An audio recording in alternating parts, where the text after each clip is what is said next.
Even in purely non-religious terms, homosexuality represents a misuse of the sexual faculty. It is a pathetic little second-rate substitute for reality, a pitiable flight from life. As such, it deserves no compassion, it deserves no treatment as minority martyrdom, and it deserves not to be deemed anything but a pernicious sickness. That's from Time magazine in 1966, when I was 3 years old. And last year, the President of the United States came out in favor of gay marriage.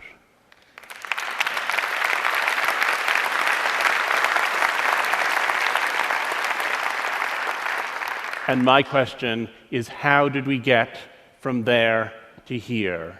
How did an illness become an identity?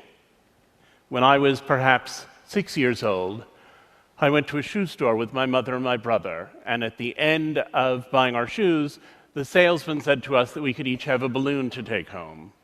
My brother wanted a red balloon, and I wanted a pink balloon.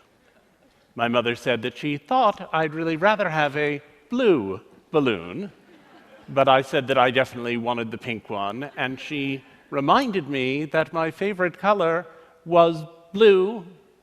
The fact that my favorite color now is blue, but I'm still gay, is evidence of both my mother's influence and its limits.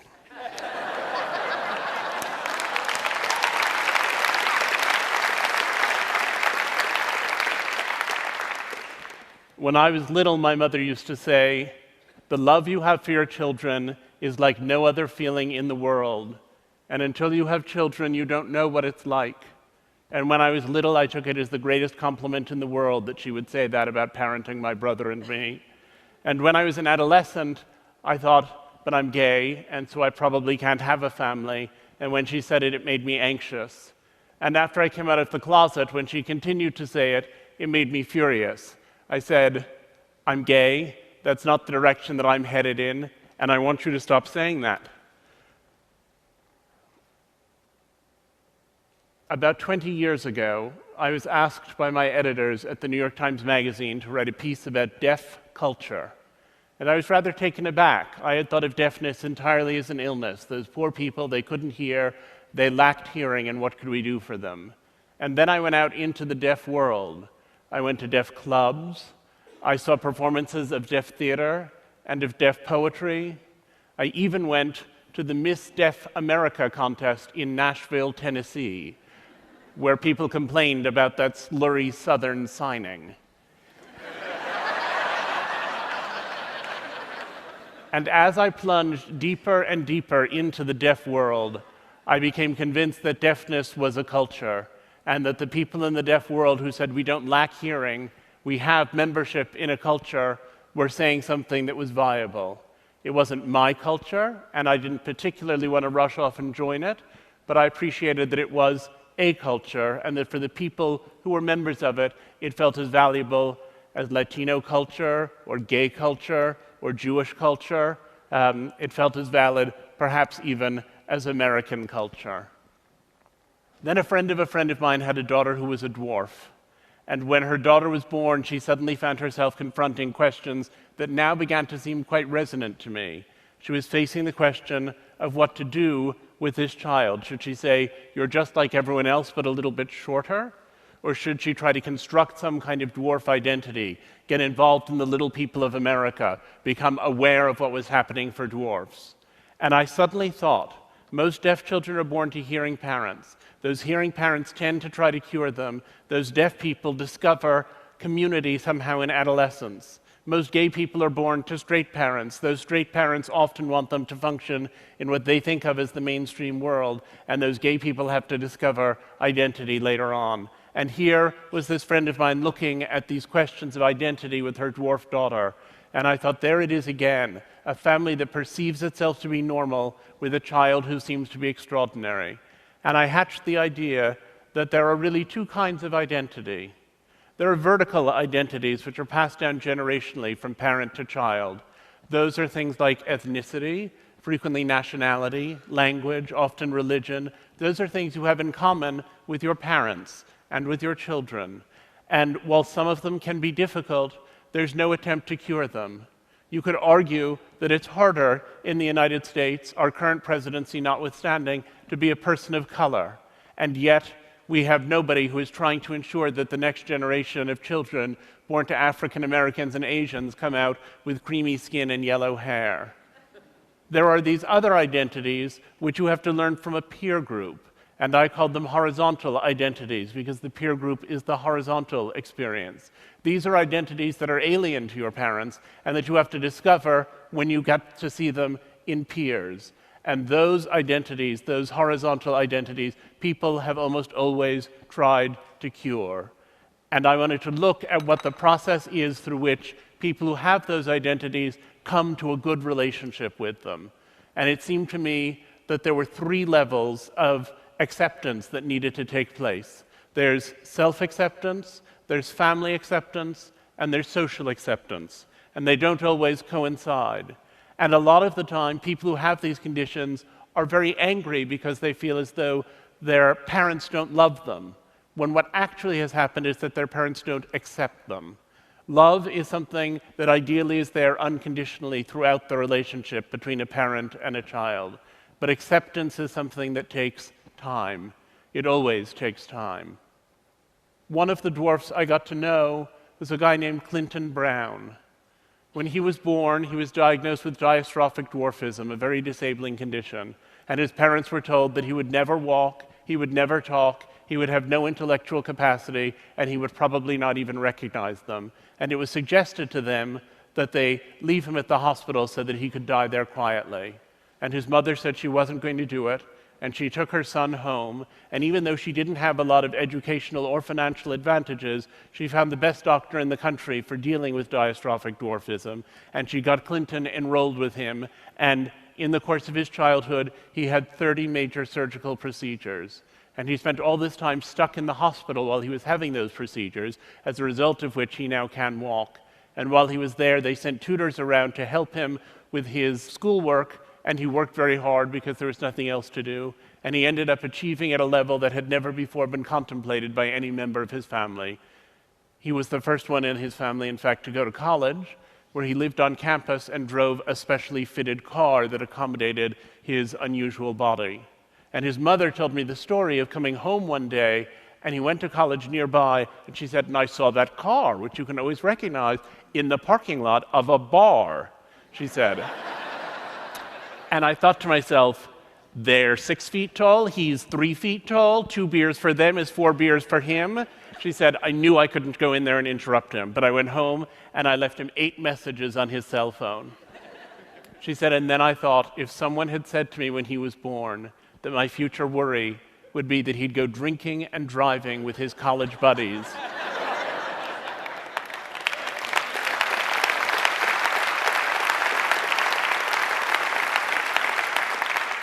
and I said to her, what do you think you did that helped him to emerge as this charming, accomplished, wonderful person? And she said, what did I do? I loved him, that's all. Clinton just always had that light in him, and his father and I were lucky enough to be the first to see it there. I'm going to quote from another magazine of the 60s. This one is from 1968, the Atlantic Monthly, Voice of Liberal America, written by an important bioethicist. He said, there is no reason to feel guilty about putting a Down syndrome child away, whether it is put away in the sense of hidden in a sanitarium or in a more responsible, lethal sense. It is sad, yes, dreadful, but it carries no guilt. True guilt arises only from an offense against a person, and a Downs is not a person. There's been a lot of ink given to the enormous progress that we've made in the treatment of gay people. The fact that our attitude has changed is in the headlines every day. But we forget how we used to see people who had other differences, how we used to see people who were disabled, how inhuman we held people to be. And the change that's been accomplished there, which is almost equally radical, is one that we pay not very much attention to. One of the families I interviewed, Tom and Karen Robards, were taken aback when, as young and successful New Yorkers, their first child was diagnosed with Down syndrome. They thought the educational opportunities for him were not what they should be, and so they decided they would build a little center, 2 classrooms that they started with a few other parents to educate kids with DS. And over the years, that center grew into something called the Cook Center, where there are now thousands upon thousands of children with intellectual disabilities who are being taught. In the time since that Atlantic Monthly story ran, the life expectancy for people with Down syndrome has tripled. The experience of Down syndrome people includes those who are actors, those who are writers, some who are able to live fully independently in adulthood. The Robards had a lot to do with that, and I said, do you regret it? Do you wish your child didn't have Down syndrome? Do you wish you'd never heard of it?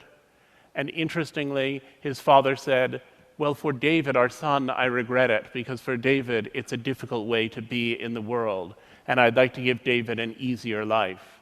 But I think if we lost everyone with Down syndrome, it would be a catastrophic loss. And Karen Robard said to me, I'm with Tom. For David, I would cure it in an instant to give him an easier life.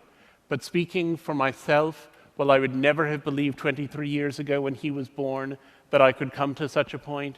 Speaking for myself, it's made me so much better and so much kinder and so much more purposeful in my whole life that speaking for myself, I wouldn't give it up for anything in the world.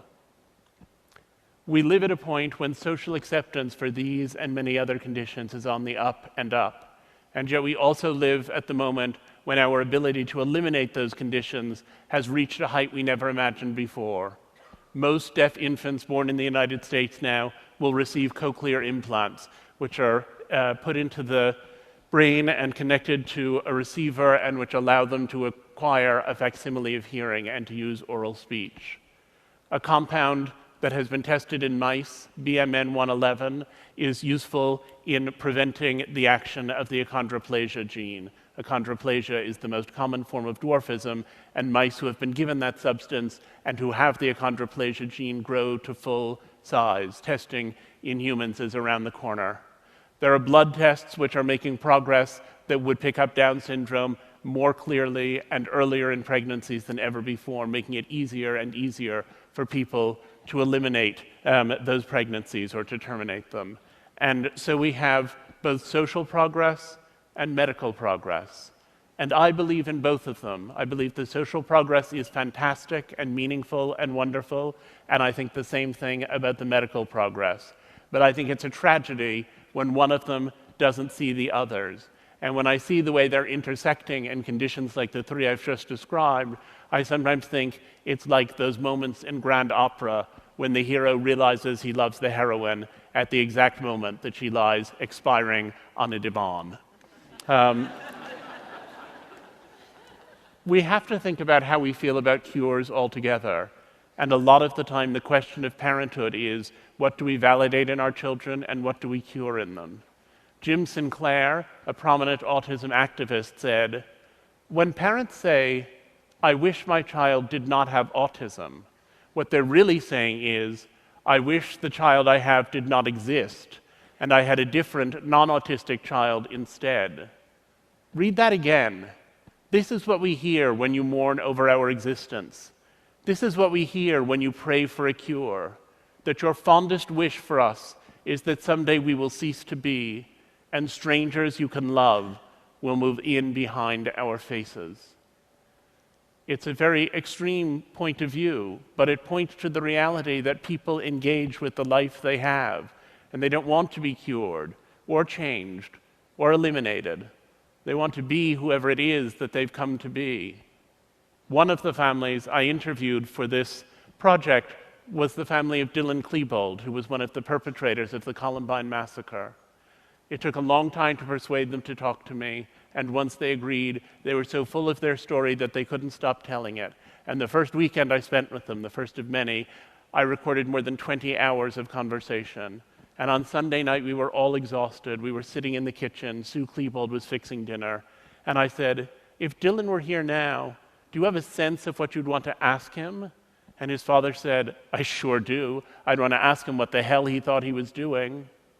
And Sue looked at the floor, and she thought for a minute. And then she looked back up and said, I would ask him to forgive me for being his mother and never knowing what was going on inside his head. When I had dinner with her a couple of years later, one of many dinners that we had together, she said, you know, when it first happened, I used to wish that I had never married, that I had never had children. If I hadn't gone to Ohio State and crossed paths with Tom, this child wouldn't have existed and this terrible thing wouldn't have happened. But I've come to feel that I love the children I had so much that I don't want to imagine a life without them. I recognize the pain they cause to others, for which there can be no forgiveness, but the pain they cause to me, there is, she said. So while I recognize that it would have been better for the world if Dylan had never been born, I've decided that it would not have been better for me. I thought it was surprising how all of these families had all of these children with all of these problems that they mostly would have done anything to avoid, and that they had all found so much meaning in that experience of parenting. And then I thought, all of us who have children love the children we have with their flaws. If some glorious angel suddenly descended through my living room ceiling and offered to take away the children I have and give me other, better children, more polite, funnier, nicer, smarter, I would cling to the children I have and pray away that atrocious spectacle. And ultimately, I feel that in the same way that we test flame-retardant pajamas in an inferno to ensure they won't catch fire when our child reaches across the stove, so these stories of families negotiating these extreme differences reflect on the universal experience of parenting, which is always that sometimes you look at your child and you think, where did you come from? It turns out that while each of these individual differences is siloed, there are only so many families dealing with schizophrenia, there are only so many families of children who are transgender, there are only so many families of prodigies who also face similar challenges in many ways. There are only so many families in each of those categories. But if you start to think that the experience of negotiating difference within your family is what people are addressing, then you discover that it's a nearly universal phenomenon. Ironically, it turns out that it's our differences and our negotiation of difference that unite us. I decided to have children while I was working on this project, and many people were astonished and said, but how can you decide to have children in the midst of studying everything that can go wrong? And I said, I'm not studying everything that can go wrong. What I'm studying is how much love there can be, even when everything appears to be going wrong. I thought a lot about the mother of one disabled child I had seen, severely disabled child who died through caregiver neglect. And when his ashes were interred, his mother said, I pray here for forgiveness for having been twice robbed, once of the child I wanted, and once of the son I loved. And I figured it was possible then for anyone to love any child if they had the effective will to do so. So my husband is the biological father of 2 children with some lesbian friends in Minneapolis. I had a close friend from college who'd gone through a divorce and wanted to have children, and so she and I have a daughter, and mother and daughter live in Texas. And my husband and I have a son who lives with us all the time, of whom I am the biological father, and our surrogate for the pregnancy was Laura, the lesbian mother of Oliver and Lucy in Minneapolis. So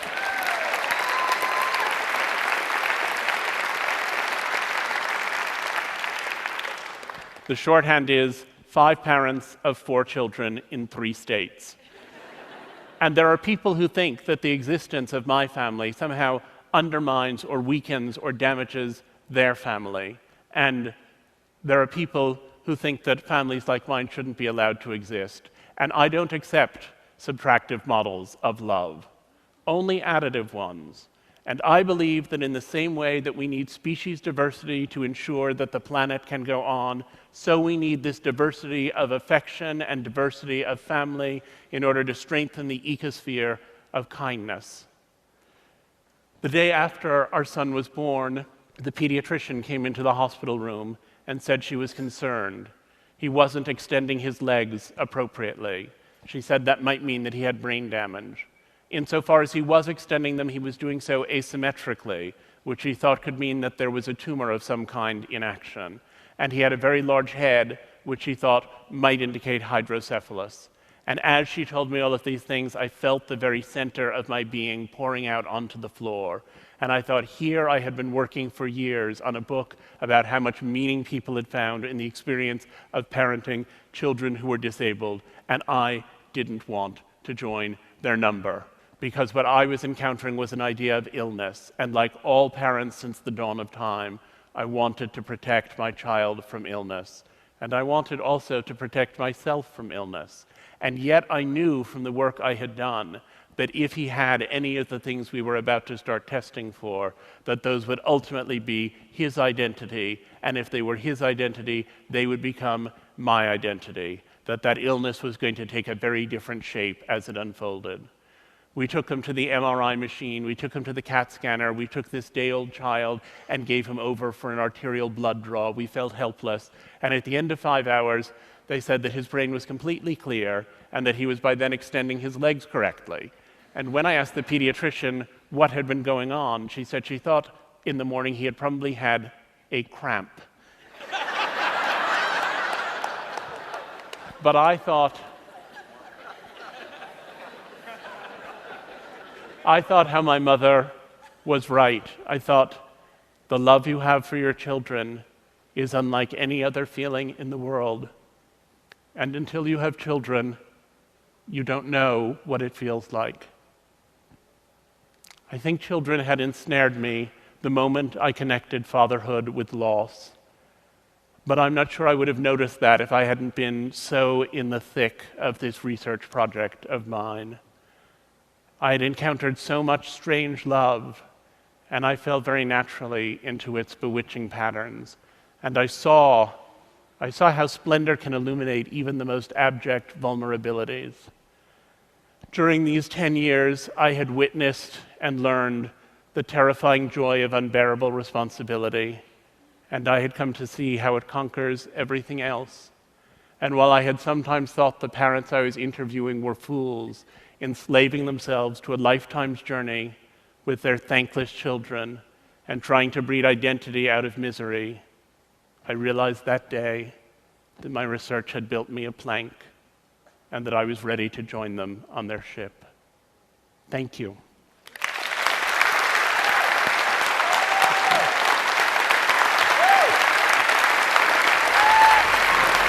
Thank you.